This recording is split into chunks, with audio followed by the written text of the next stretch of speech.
Meeting the right person is tough. A lot of people turn to dating websites and messaging services to help out. In fact, 20% of all relationships begin online. KCTV5's Angie Racono has one woman's dating nightmare and ways you can protect yourself in tonight's investigation. He was charming and funny, then said he was falling in love. But a local woman says her new boyfriend had a secret, ugly past. We're concealing her identity and calling her Lee because she fears for her life. This was the rare instance where somebody reached out to me and found me, and I was like, oh, interesting, okay.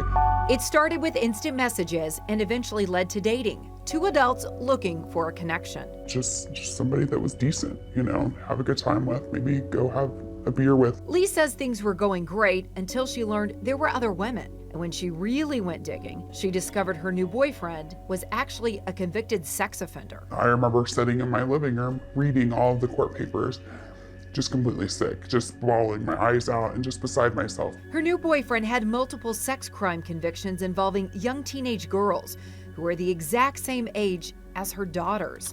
Lee tried to do her research, but when she searched her new boyfriend's name, she didn't find anything. Nothing showed up because he goes by the middle name rather than his first name. Keith Charles is actually Blair Keith Charles Jr. Lee broke it off, and that's when things took a turn. But you know something?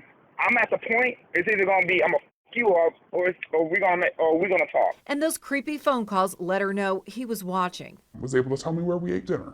I said, how did you even know that? He was like, I know more than you think. That's when I called the police. Lee turned to the police and courts for help. She got protection orders, but that didn't stop Charles. He continued to drive by her house, call her, and send messages. So here's Charles outside the Cass County Courthouse, charged with stalking. The case heads to court in March. I'm terrified. I mean, like I said, there's a loaded gun in my room every day. KCTV5 dug into Charles' background and discovered Lee isn't the only one who filed a protection order against him. There's another woman who's asked courts and police for help. Your gut instinct is 98% right. We checked in with a dating expert to find out what women can do to protect themselves. You're looking for a lifetime mate. Why wouldn't you put as much effort into vetting a potential mate as you would in a potential employee? Rick Soderbergh says while Lee did nothing wrong, there are steps you can take. First, do your research and be upfront. Let your date know you plan to verify their story. That will scare most creepers away. He suggests you Google proof your profile and start with a picture. Make sure that image can't be found in any other social media.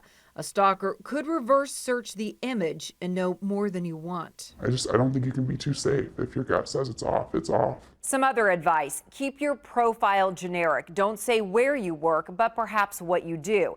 And write a clear paragraph about what you're looking for. That will help you attract the right person.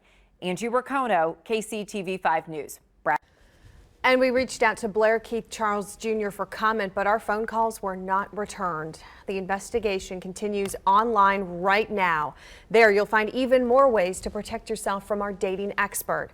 Head to kctv5.com. The story just went live.